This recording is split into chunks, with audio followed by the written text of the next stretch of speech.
교통사고로 남편 아이를 한 번에 잃고 혼자 남은 30대 여자의 3년. 오늘은 교통사고로 남편이랑 아이를 한꺼번에 잃고 혼자 3년을 버텨온 제 사연을 들려드리겠습니다.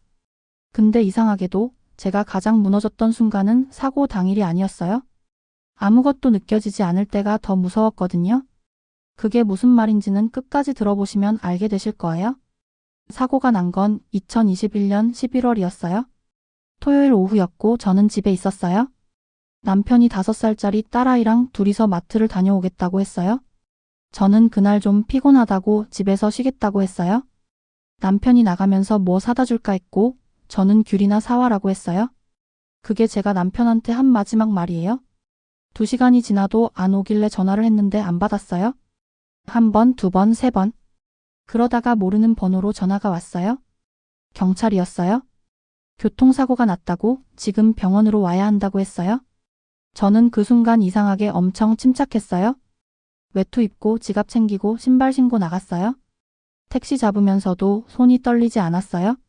나중에 생각해보니까 그게 뇌가 현실을 받아들이지 않으려고 버티는 거였던 것 같아요. 병원에 도착했을 때 의사가 저를 보호자 대기실로 데려갔어요. 그리고 말했어요. 남편은 현장에서 아이는 이송 중에. 저는 그 말을 듣고 내라고 했어요. 울지도 않았어요. 그냥 내라고 했어요. 의사가 당황한 표정으로 저를 봤던 게 기억나요? 저는 그 자리에서 어머니한테 전화했어요. 엄마 병원으로 와. 사고 났어. 그게 다였어요. 신호 위반 차량이었어요. 과속으로 달리다가 교차로에서 남편 차 옆을 들이받은 거예요. 가해 차량 운전자는 현장에서 음주 측정이 됐어요. 낮 2시였어요. 그 사람은 낮 2시에 술을 마시고 운전을 하고 있었어요. 장례는 어떻게 치렀는지 솔직히 잘 기억이 안 나요. 몸이 움직이는데 제가 거기 없는 느낌이었어요. 절을 하고 사람들이 오면 맞이하고 누가 밥 먹으라고 하면 앉아서 몇 숟갈 먹었어요. 다들 저를 보면서 대단하다, 강하다고 했는데 저는 강한 게 아니라 그냥 아무것도 안 느껴지는 상태였어요. 감각이 꺼져 있는 거예요. 장례가 끝나고 사람들이 다 돌아가고 집에 혼자 남았어요. 그날 밤이 제 인생에서 가장 길었던 밤이에요. 거실에 불도 안 켜고 앉아 있었는데 아이 장난감이 소파 옆에 있었어요. 분홍색 작은 인형이었는데 그걸 보는 순간 처음으로 울었어요. 남편이 없어서가 아니라 아이 인형을 보고 울었어요. 한 번 시작하니까 멈춰지지 않았어요. 새벽 4시까지 울다가 그냥 거실 바닥에서 잠들었어요. 그 이후로 한 달은 거의 기억이 없어요. 어머니가 와 계셨는데 밥을 차려주면 먹고 안 차려주면 안 먹었어요. 씻는 것도 누가 말해줘야 했어요. 잠은 너무 많이 잤어요. 자는 게 유일하게 아무 생각이 없는 시간이었거든요. 눈을 떠야 하는 게 싫었어요. 눈을 뜨면 현실이 시작되니까요. 2달쯤 지났을 때 어머니가 정신건강의학과를 데려갔어요. 저는 처음엔 거부했어요. 내가 미친 게 아닌데 왜 거기를 가냐고요? 근데 어머니가 네가 미쳐서 가는 게 아니라 네가 너무 아파서 가는 거야 라고 했어요. 그 말에 그냥 따라갔어요. 의사한테 처음 한 말이 저 별로 슬프지 않아요 였어요. 의사가 그게 슬픔의 한 형태라고 했어요. 감당할 수 없는 감정이 오면 뇌가 차단해버린다고요. 저는 그 말을 듣고 나서야 조금 이해가 됐어요. 내가 이상한 게 아니구나 싶어서요. 약을 먹기 시작했어요. 수면제랑 항우울제였어요. 처음엔 약 먹는 것 자체가 싫었는데 약을 먹으니까 잠을 자도 새벽에 깨지 않았어요. 그게 작은 것 같아도 엄청난 거였어요. 새벽 2시에 깨서 혼자 천장 보고 있는 것만큼 잔인한 시간이 없거든요. 3달이 지나면서 감각이 조금씩 돌아오기 시작했는데 그게 꼭 좋은 것만은 아니었어요. 멍한 상태에서는 안 느껴지던 것들이 느껴지기 시작하니까 오히려 더 힘들었어요. 남편 면도기가 욕실에 그대로 있다는 게 갑자기 보이는 거예요. 아이 신발이 현관에 있다는 게요. 그런 것들이 어느 날 갑자기 눈에 들어오면 숨이 막혔어요. 치우지도 못하고 그렇다고 계속 두지도 못하고 그냥 매일 그 앞을 지나치면서 외면했어요. 가해자 재판이 시작된 건 사고 나고 5달 뒤였어요. 변호사 선임하고 탄원서 준비하고 법정에 출석하는 과정이 너무 고통스러웠어요. 그 사람 얼굴을 봐야 한다는 게요. 첫 번째 공판에서 저는 법정에 앉아서 그 사람 뒤통수를 보면서 내가 지금 여기 왜 앉아있나 싶었어요. 그 사람은 변호사 옆에서 고개를 숙이고 있었는데 그게 반성인지 그냥 포즈인지 알 수가 없었어요. 최종적으로 징역 5년이 나왔어요.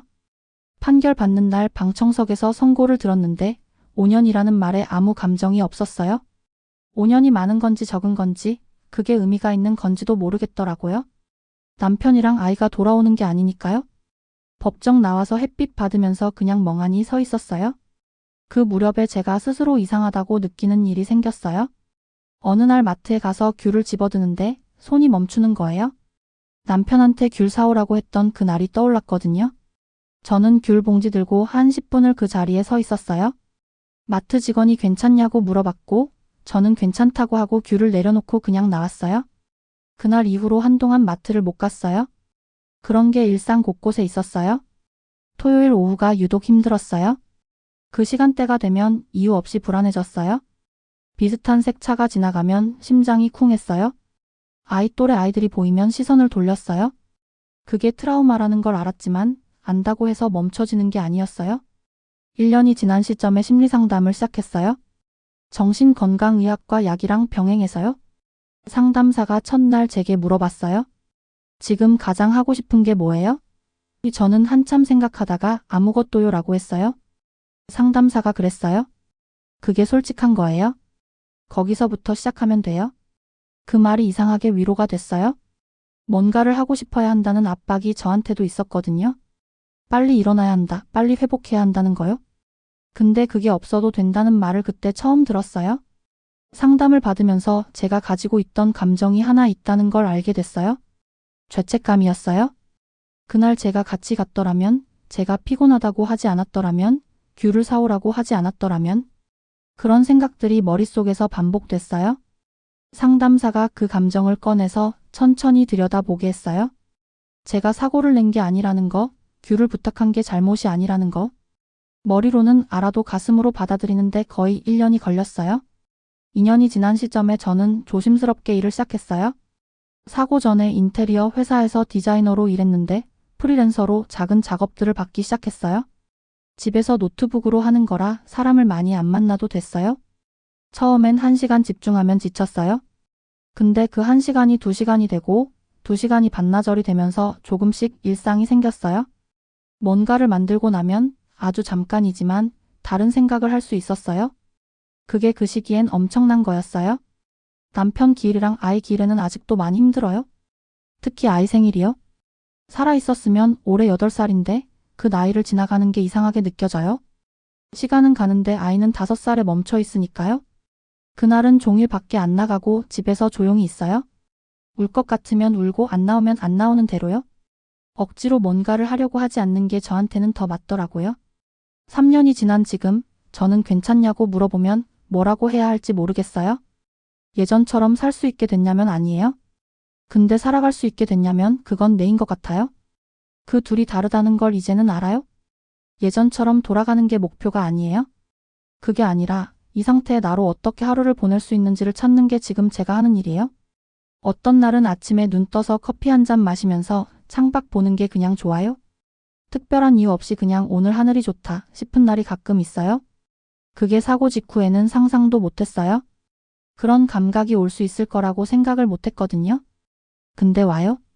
조금씩 불규칙하게 예고 없이 그래도 와요. 저는 그거면 됐어요. 지금은요?